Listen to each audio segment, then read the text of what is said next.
Hi, I'm Brent Johnson, and I'm standing outside the Scottish Rite Auditorium, also known as the Scottish Rite Cathedral, here in St. Louis, Missouri.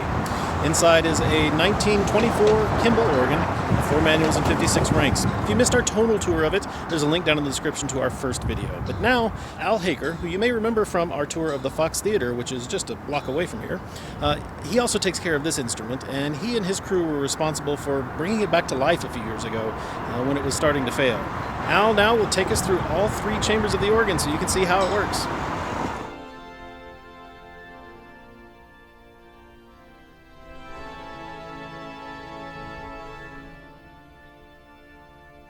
So Stephen mentioned the floating echo division, but one thing he didn't mention was how you activate it, and this is something I like a lot. It's unique, and I've never seen it on any other organ. On each manual, there are 3 buttons on the right key cheek. Up here on the solo, the top button says echo to solo. If I turn that on, that makes the echo, couples the echo to the solo, and it will play with the solo stops. The bottom one says echo on, solo off, so if I just want the echo, that's the solo unison off button right there. And then in the middle, it returns it to normal, which is no echo, solo is on. There's one of those for each manual, so you can put the echo pipes on any of the manuals. You can't put them on the pedal, unfortunately, but there's also, just to make it a little more confusing, on the left side, there's 2 buttons that are the unison off. So if I want to turn the solo unison off, I can do it there. And then I don't know how that interacts with that. It's not going to change anything. It's just going to make it more weird. So you have to keep track of a lot of different little things here, a lot of little wiring tricks that are going on to make this work. The antiphonal swell and grate, of course, are always on the swell and grate. Those just live there. You don't have to turn them on, but you can couple those independently to other manuals. Now, Stephen mentioned the location here. It's not ideal, and that's unfortunately the case with a lot of organs, but I want to show you where we're actually sitting. The grate, choir, and swell, and solo, and the one pedal stop are all right here, just a few feet away from us, whereas the antiphonal division is way back behind us on the other side. And then, of course, we have the echo up in the ceiling. So all of the organ is all around the room, and it's really not the best place to hear it. So out in the middle of the room is definitely the best place to hear this instrument. Now, the wiring, as I said, has all been replaced. Al Haker took us through the chambers, and he gave us a good tour of every single room that this organ occupies. So to get there, we just start right here at the console and walk on out the door, and he's going to take us through and show us this amazing instrument inside and out.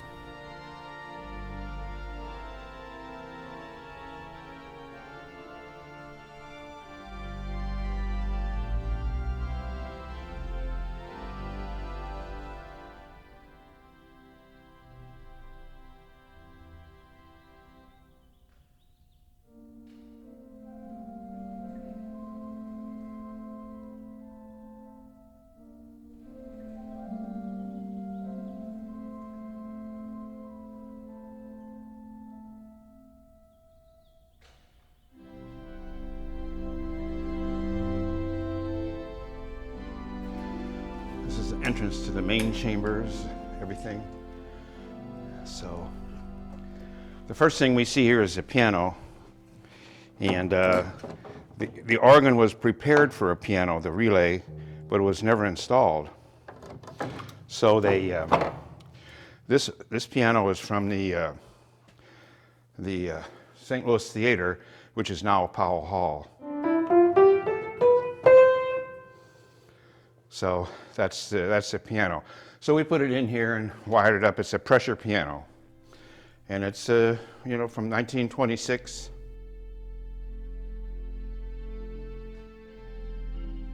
And the next thing we're going to look at is the percussions. It's down here in the bottom of the grate. That's the tom-tom,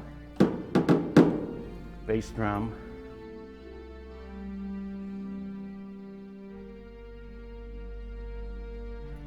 and a cymbal. As you go back, you saw the tambourine, the triangle, the snare drum, and the castanets, I think, are in there somewhere. Yeah, there they are. And this is unique. These are 4 bugles. It's a bugle call.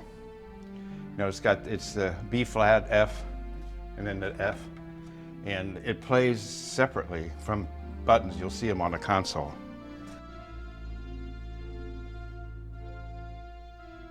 And then the gong. And it has a reiterator mechanism, but there's no stop for it on the organ, so we never hooked it up.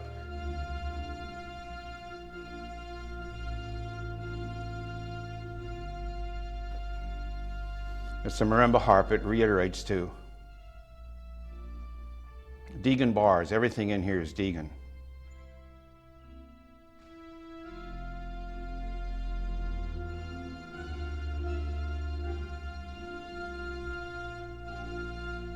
And that's the xylophone. Again, they're all Deegan bars. You can see they look pretty good. The grate is on this side, up above, and then the choir is on the other side. But since we're right here, we'll go into the solo.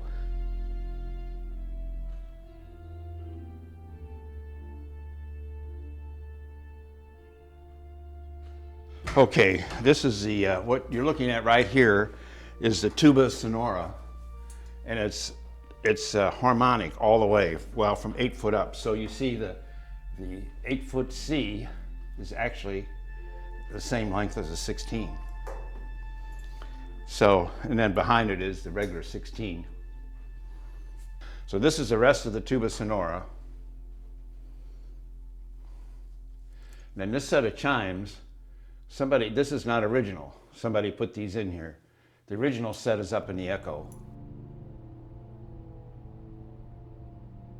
This is the mellophone right behind us here. And that's the mellophone offsets back there, those big wooden pipes.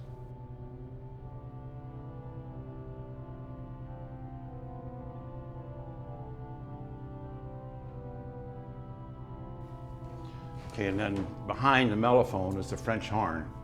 And you see this gigantic regulator here. This it's kind of a challenge to get this thing to work, but put new springs on it and everything. And so look how big it is, but it feeds everything but the two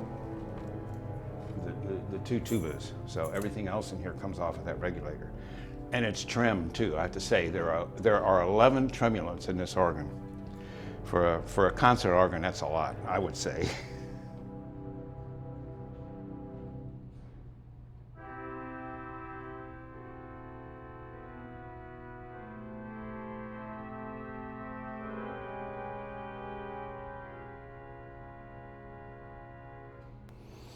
Okay, so this is the tuba mirabilis. It's just 61 notes, 8 foot up. And it's on 20 inches. Everything else, except for the two tubas, is on 10 inches in here. So this tuba and the tuba sonora are on 20 inches. It has its own regulator underneath here. This is the canura.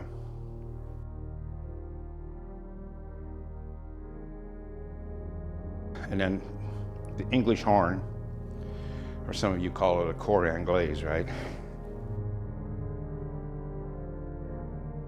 And then next, this is the cello celeste, 8 foot and down. So a lot of these ranks have 73 notes, so you can see there's extra notes here. So the canura, the English horn, and all of these have 73 notes. So next is the Diaphasian Stentor, the 4 foot, and then there's the cello regular and the regular cello. So the Celeste, and then I showed you the 16s back there, and that's the extension of the cello. And this is the glockenspiel. Deegan bars again. Everything is Deegan in here. And this is the 8 foot for the Stentor.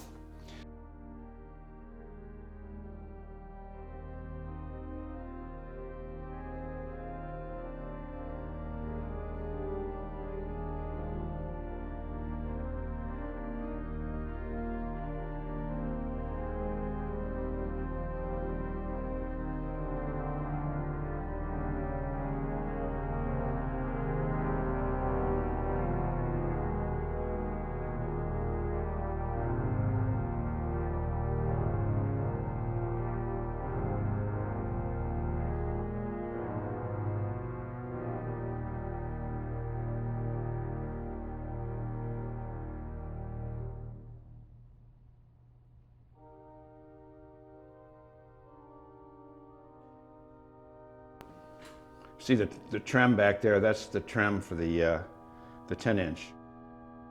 128 shutters. That means 128 pneumatics.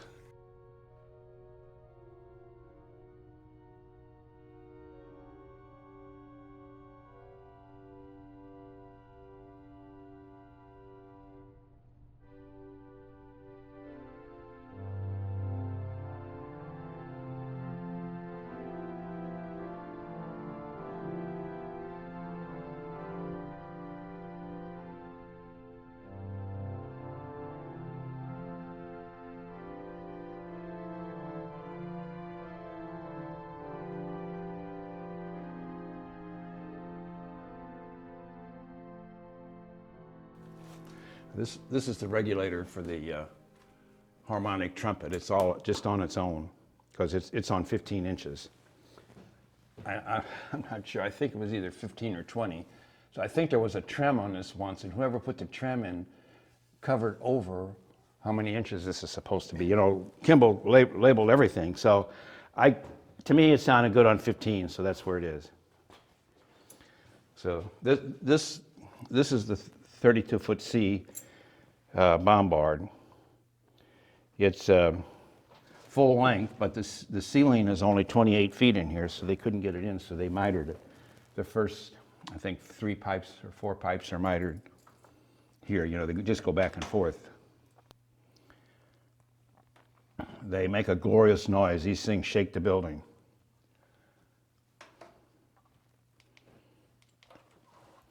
Okay. And that's the regulator for it, 25 inches. It says right on there, 25 inches. It wasn't when I got here, but it is now. And you can see this piece of wood here. Back there is a jack that I can't remember. I think it was this one.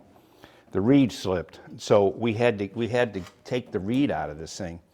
So the only way you can get that, we had one of those screw jacks that lifted this thing up, so we could get the reed out.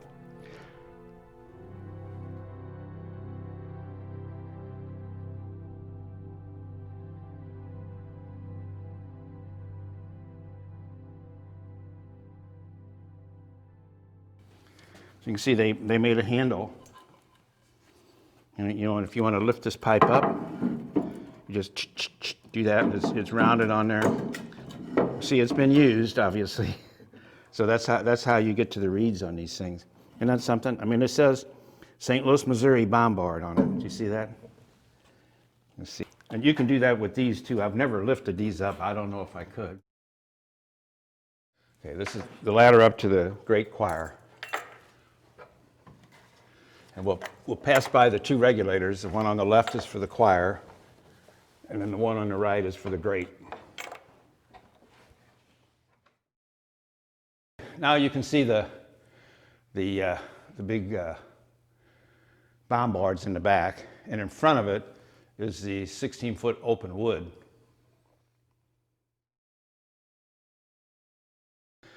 You know, on this organ, there's only one stop that's in the pedal. All the rest of it is borrowed. So these, you know, I don't know if you can play these from the keyboard or not, but it's borrowed because it's an extension of the Borden, actually. But these pipes in front, that's part of the bombard. So the bombard has like 64 pipes, I think. So from the 32 up to the clarion. So those are separate. And they're on 25 inches. Those are the loudest pipes in the organ, the loudest reeds for sure.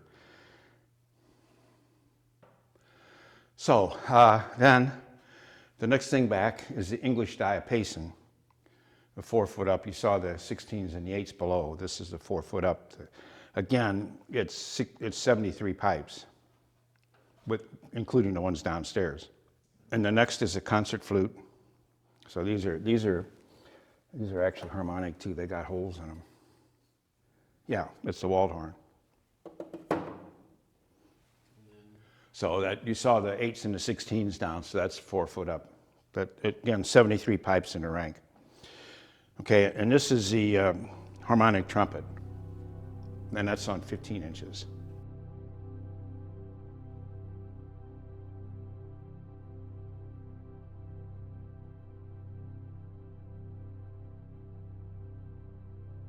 Okay, on this side, this is a tromba, and that just goes to 8 foot, so that's the 8 foot C. There's no 16 for this. And then next is the, I think it's, I always forget. Oh, this is the Gemshorn. Obviously it's conical, so there's a Gemshorn in here. So that's what this is. And the 8 footers are out there. And this is a Clarabelle. And there's some offsets for that over there. And then that's the gamba, 8 foot gamba. So that's the whole thing is here, 73 notes. And in the front, that's the principal diapason. So the first 10 notes of the principal diapason are wood. The open wood goes from here to those 10. And then the last two, the A sharp and the B, are metal.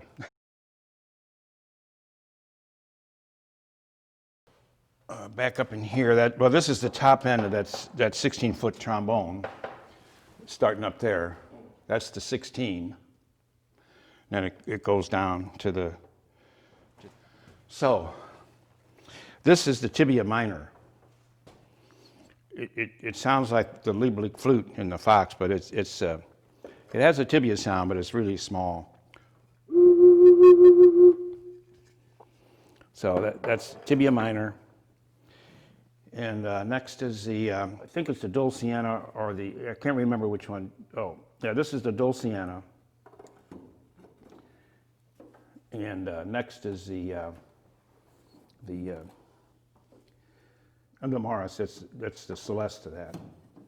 And I think this is a viola. And then there's the clarinet, and then the orchestral oboe is next.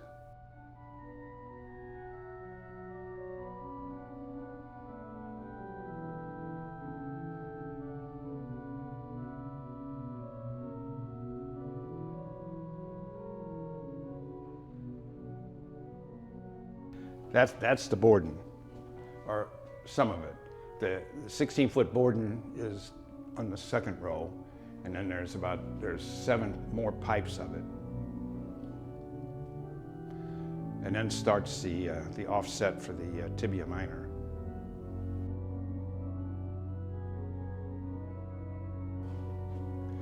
So that makes that rank. The tibia is 73 notes. Or 73 pipes, and then the Borden is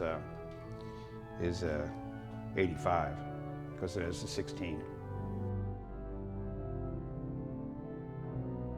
We've had a water incident here. You can tell I had to re-leather all of the first 3 chests, and you can see the rack board is torn up, and I had to rebuild some of these pipes. All the pouches underneath were ruined. See on the shutters here how much water came through, and it was a mess. We'll see what's left over. And apparently I wasn't, there were already water stains here when I got here, so I think this happened before. I think these are the Gemshorn offsets, I'm pretty sure. Aren't they tapered? Yeah, they're the Gemshorn offsets. That's the Clarabelle offsets.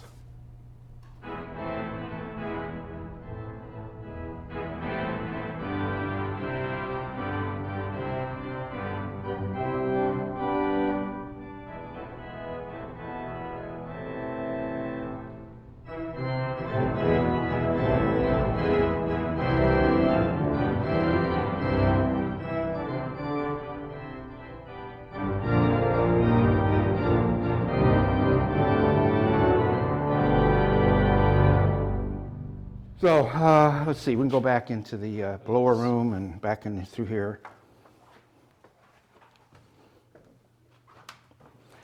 Okay, this is a relay room. You can see this used to be the combination action. I don't think it ever worked right. It just was a mess. And so these are the original stop relays. And these are the original key relays up here. See, choir relay 50 to 73 and so on and so forth. That was all here. So we just connected all that and put this in. So this is what my wiring genius, Chris Manningly, put together. Beautiful work, unbelievable. So what we did was we took the wires from this and hooked them into the wires that were going to the chest from here. You know, they go all over the organ from here. So we just disconnected them off of this stuff and put it into the relay.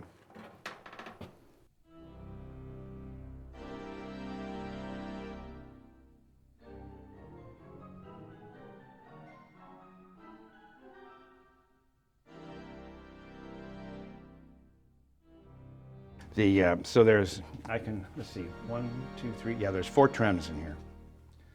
And it does the trick. That one up that you saw up in the solo, I fool with it and said, I'm going to leave that in the chamber. It's not really that noisy. And the same with that one in the choir. The great trim is back here. That's another one of these passive ones.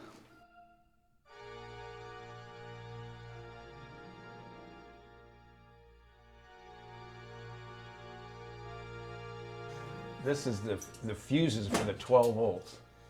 You know, of course, we've got a rectifier upstairs, but the original generators went through here. It still goes through here, but there's one for every chamber, so that's part of it. The other 3 trims, there's 2 Kimballs and a Wurlitzer.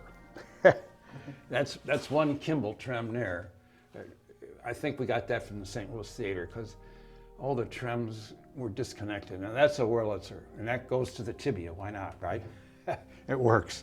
And then there's two trims up in the swell for the VDO, so a fast and a slow. So I don't know which one is which, but one is the fast, and the one over here is the slow. There's one over here. Okay, here's the blower room. The main disconnect, the rectifier, and obviously the blower. 30 horsepower, and it has 2 outlets. That's the main. I think it's like 22 or 23 inches, I think, in that vicinity. And that's the high end, and that's 32 inches. And they go into static regulators, but when I got here, and I think even before my predecessor got here, back in the 70s, they flattened the static regulators. So they're actually screwed down. And so the air just goes through them. The cone valves are gone. I don't know how or why or what, but a lot of the winding has been changed. You see, they got dryer hose in here, and I'm a little hesitant to fool with that. And I don't think at this point I'm ever going to do anything to it.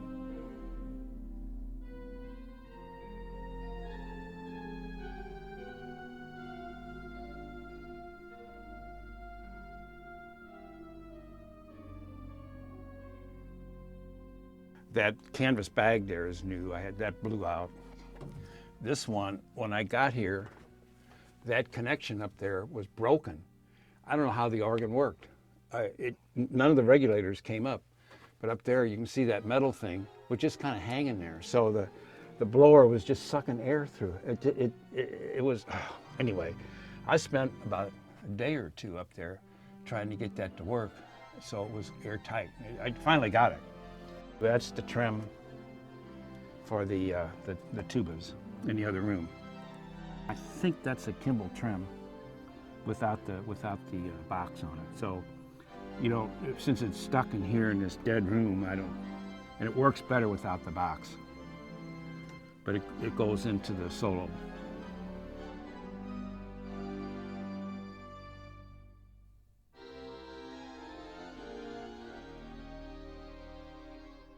Straight up, that's actually the air inlet, and there's something up on the roof. We'll see it, where in the wintertime you keep it closed, in the summertime you open it, and it pulls air from the outside. There's a big thing on the roof where this thing is connected.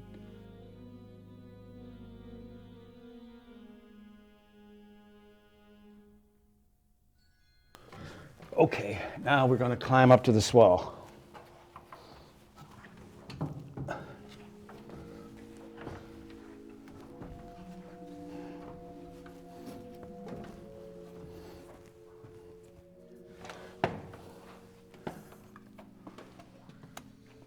this behind here is kind of an open space, but the trim for the swell is back up in there. It's one of those passive ones. That one worked when I got here. I didn't have to do anything to that. Amazing. Okay. Let's see. I guess the first thing was, that's the Vox in a box. Obviously, I've opened the box, but a lot of organists didn't like the box, and so that was all covered up. So there was actually a sliding door on the thing, and there's a top too. But you know, we theater people love Voxes, so it's got to be wide open. And that's the regulator for the Vox. 7 or 7.5, I can't remember. I think it's 7. This again, this was the junction board that was here, and so we just wired the output boards from the Uniflex into all of this. So, you know, that way we didn't have to go to the chest, we just wired it into the junction board.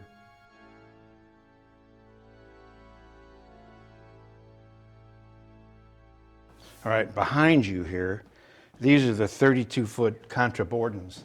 I have sized 14s. That gives you an idea how big that is. So there's 9 of them here. So whatever that, let's see, F sharp, G sharp, I think is the last one. I think that's right. Yeah, and I think the C is 19 feet long. I don't go back there very much. And they're stopped, obviously, but the stoppers are welded in place. It's in tune enough that I don't think we need to fool with it. I think if I tried to beat on the stoppers, I'd have to re-leather the thing, and I don't know if I got enough leather to do that. Oh, there's all the regulators are underneath here. There's some of them. That's the string regulator. Remember I told you it had two trims? So one works, one goes slow, one goes fast. The slow one doesn't sound good. The fast one works good because it's a theater sound. And this is the non-trimmed regulator for all the 16s and 32s and stuff. So see, it feeds that. And let's see, I think that's the tibia regulator there. It's separate. It's still on 10 inches, but you can fool with it a little bit to make it come out right. And the trim is downstairs, as you saw. It goes down below.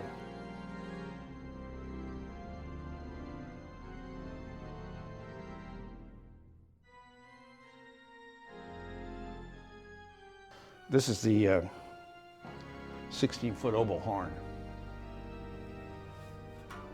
It reads. The 16-foot VDO.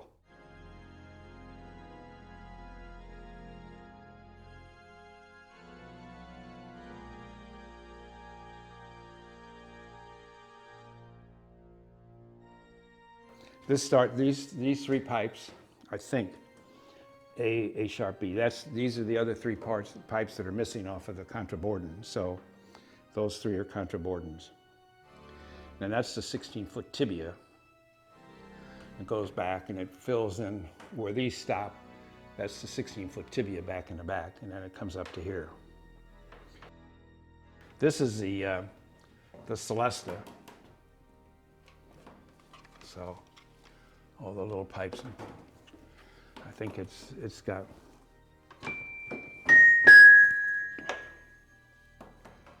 That's the Celeste. That's the Posaune. So that's what this is. And the only mixture in the organ is a 3-rank soft mixture, and that's what it is. You can't hardly hear it. So it's 15, 17, and 19. So it's the bass note, the 3rd, and the 5th. That's all it is. And so it's 73 notes, as you can tell. They go back. Solutional and solutional Celeste. Pretty soft. And that's the Diaphasian phonon behind it there. All this is on 10 inches.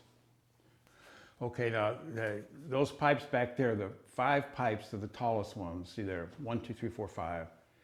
Those are actually for the gravissima only. And when you play the low C, you're getting the C of the contraborden and that G to get to 64, you know, the resultant sound. And so there's a G sharp, A sharp, B. And then from then after, when you get up to the G on that, then it plays on itself. So that's the 8-foot gedect. So there's five pipes of the gedect. And this in front here, that's the tibia, the rest of the tibia. Again, 73 notes. Okay, this is the VDO and the VDO Celeste. In front is the VDO, the famous Kimball strings, right? And then there's 2 ranks of Celestes. And the pipes say sharp and flat. One row says flat, the other one says, but my predecessors and me too, you can tell it's sharp and sharper. It sounds much better that way. These monsters on the back here, this is that's the horn diapason 16-foot and 8-foot in front of it.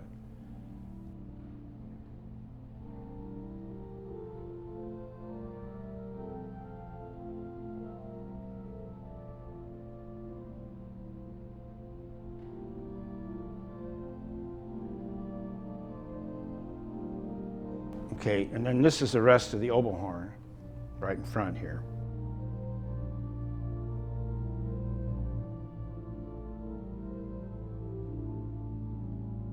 And that's the gedect. So typical, you know, flute, you got the first 6 are wood stopped, and then they go off into cap metal until they get to the trebles. And these go up to 2 foot. Actually, they even go higher than that. There's a 1 3/5 stop, and so those last 4 or 5 pipes there are actually above the 2 foot. They're actually 1 3/5. And that's the Flute Celeste. It looks just like a Gems horn, and it sounds like a Gems horn. All right, they tell me to tune it flat, and I did, and it sounds good flat to the gedect. Horn diapason. Two rank Celeste, right? So you can shut one row off while you tune the other one. That's the theory. And the same with this one. I don't know if this one will come out. That one's not going to move. That one moved. So that's what's. So it's actually like a vento, and there's a. I can't make it move, but that's what it does. If you took this top off, you would see that there's metal holes. You can see that one right on the edge here a little bit. So this set is blocked off.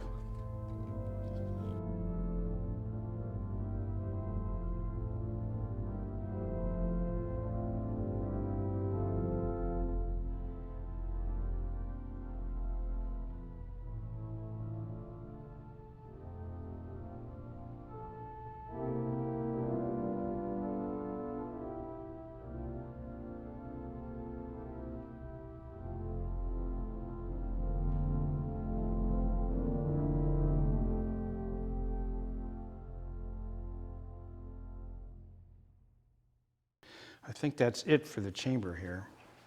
Oh, back in the 70s, some organist decided that he wanted to get rid of all the trims.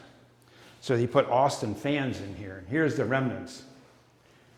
When Marlon tore them out and put those other trims in.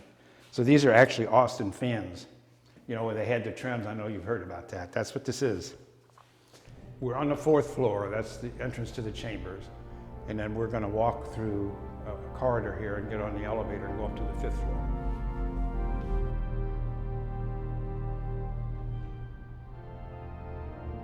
This piece of equipment here was the couplers that were inside the console that we tore out. We would just put the saw to them and cut them all out. This is upside down, but that's what was inside the console. So they're all the couplers. And the main problem with the old organ was that these are all phosphor bronze connectors, and if the organ wasn't used a lot, which it wasn't, they would corrode. And so you'd have to beat on the organ to, you know, make all the couplers move and everything to get them wiped clean, and then the organ would kind of start to come to life. But that was a big problem with this thing. That's one of the big decisions that we decided to put an electronic relay to get rid of this. This is a room they gave us to work on the organ. We had tables set up in here. We had all the pipes out of the organ when we cleaned it. For balcony, they don't use, this has numbers, but look up here, they have to tell you.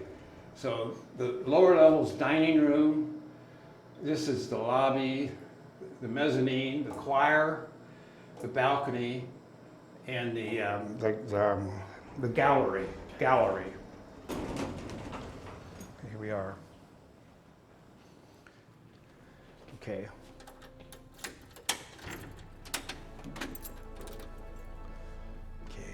Few lights on here. Okay, we're gonna head up to the echo. This is the gallery level, and there's the console down there. You can see it from here.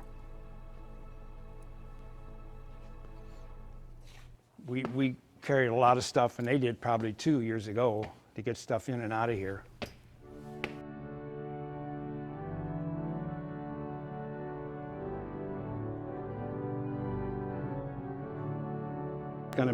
This door here is going to put us out on the roof.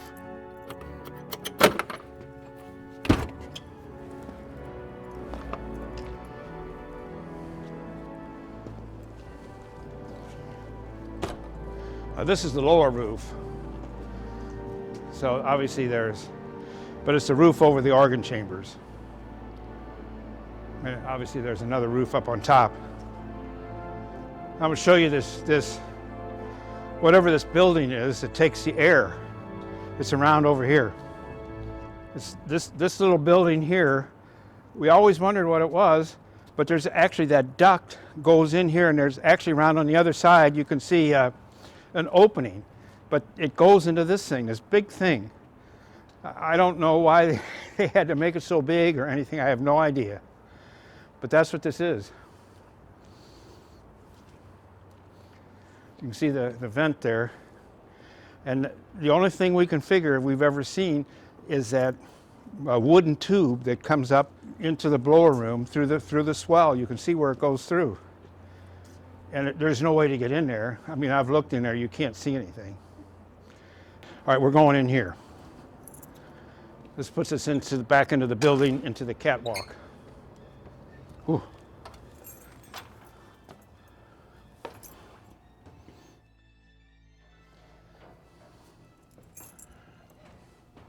So obviously we're above the auditorium here.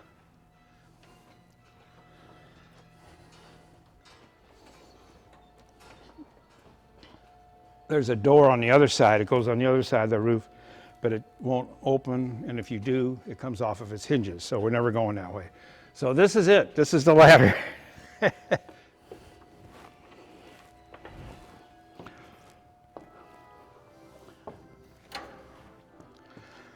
Okay. Okay, here's the door.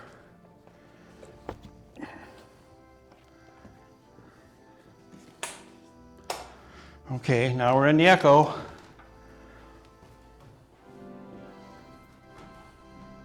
Okay, this was the relay for it, and we disconnected the air to that, obviously. And we actually ran wires up from downstairs, from the other relay room. We found the connections down there. So we didn't need to do anything fancy up here, we just hooked it up. And this whole thing is on pitman. There's just one set of magnets for all 5 ranks. So it made the wiring pretty easy, really. The one by the shutters is the corno d'amore, which is really a stop oboe.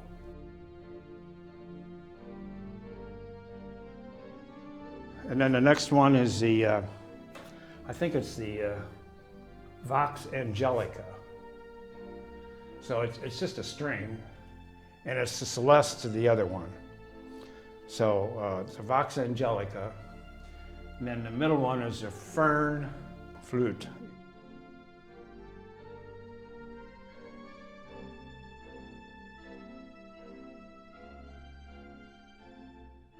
And then this one in the back is the viol etheria, which is the main string. So the Angelica is a Celeste to the etheria.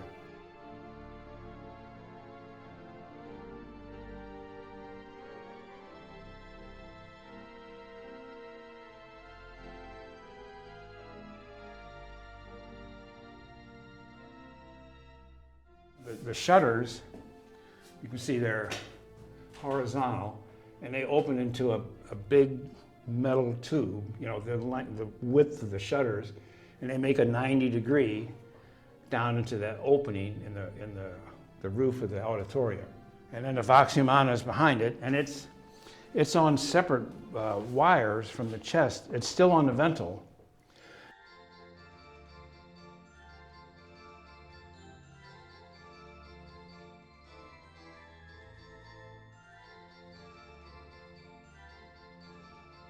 This is actually an original trim. When they took the Austin fans and put them in here, they didn't get this one. So this is actually the original trim that was up here. So those are the main chimes that were here. They're 20 notes, and those are Deegans. They really sound good. These sound like bells almost. They really sound good.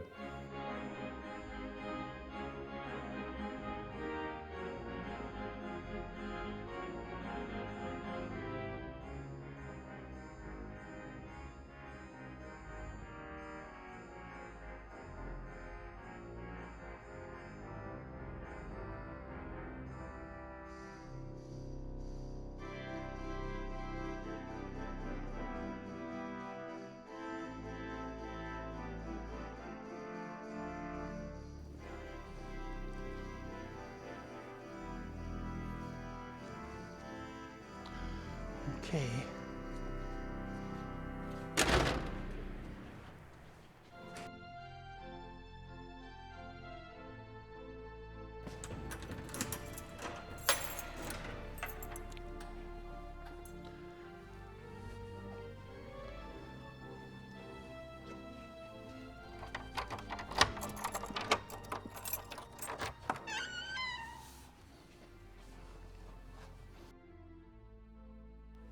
This is the entrance to it here. We're looking at the Clarabelle Flute right in front of us. There's a beautiful Diaphasing in here. I don't know what scale it is. I forgot. A Gem's horn and a viola, and then the big. They call it a horn, but it's actually it's a kind of like a trombone. It's a big Diaphasing. It's pretty heavy duty.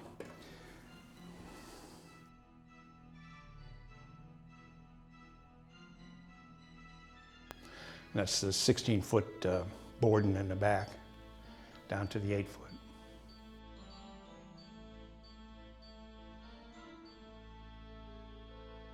So this is the only non-Kimball thing in the organ. There was a 2-foot flute in here, and they tore it out.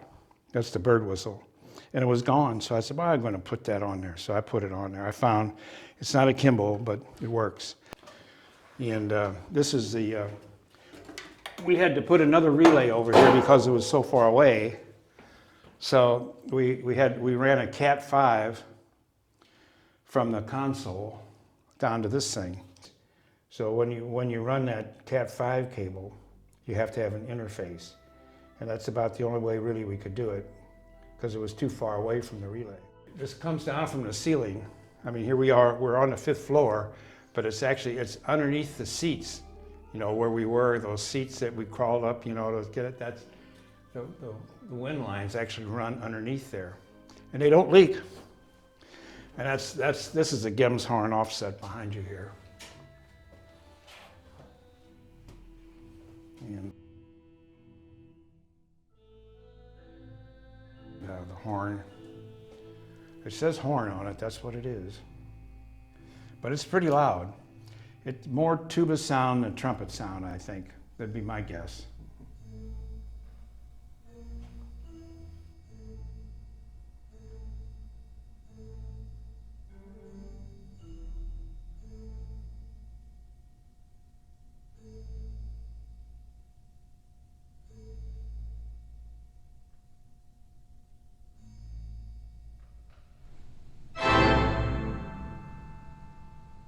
When we first got here, they had the original combination relays for all the keys, and but the combination system had been changed out back in the 80s, I guess, and this particular door, you used to have to lift it out, and now it's got hinges on it, so we could, and the shelf is new, so we could put the computer and the keyboard and the monitor all there, so we could have access to it.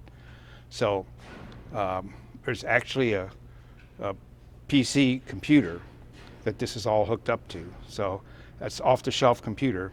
So it makes the system pretty inexpensive. It wasn't very expensive. There was a Uniflex 2000, 3000, and now there's a 4000. But the 4000 doesn't have much more than this. This is kind of the end of the line. So you can actually, if you want, if an organist comes in, the organist can have their own definition. In fact, there's many definitions as they want. You know, if they want 100 different definitions, they can have it.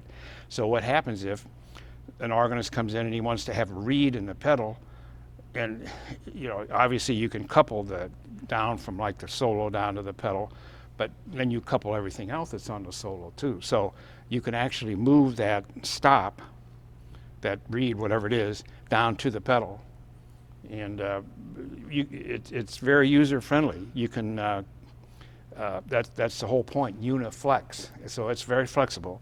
You can sit here and just type it in and do it. Yes, the draw knobs, the original combination action was taken out in the 80s and replaced with a Peterson, and put Kimball Allen magnets in it. So there's Kimball Allen draw knobs in this thing. Uniflex runs the combinations, the definitions, the keys, everything.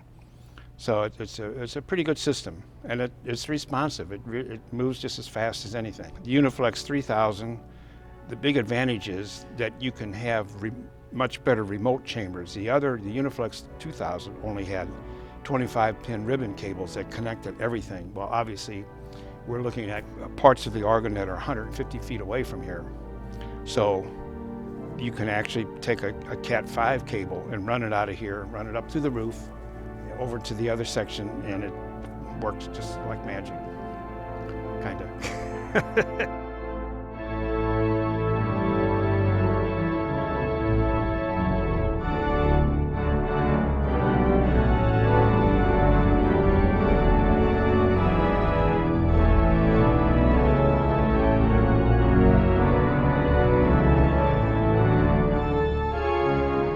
Thanks to Al for that wonderful tour through all 56 ranks of the 1924 Kimball here at the Scottish Rite Cathedral. Now, if you're like I was at one point, you're wondering what exactly is the Scottish Rite? Why do they have this interesting organ with all these theatrical effects, and how do they use it, and how do they use this space? Well, fortunately, we answer all of those questions, I hope, including maybe what the future of this organ is, in our next video. There's a link right up here, and if it's not there, you can find it down in the description. I'll see you there.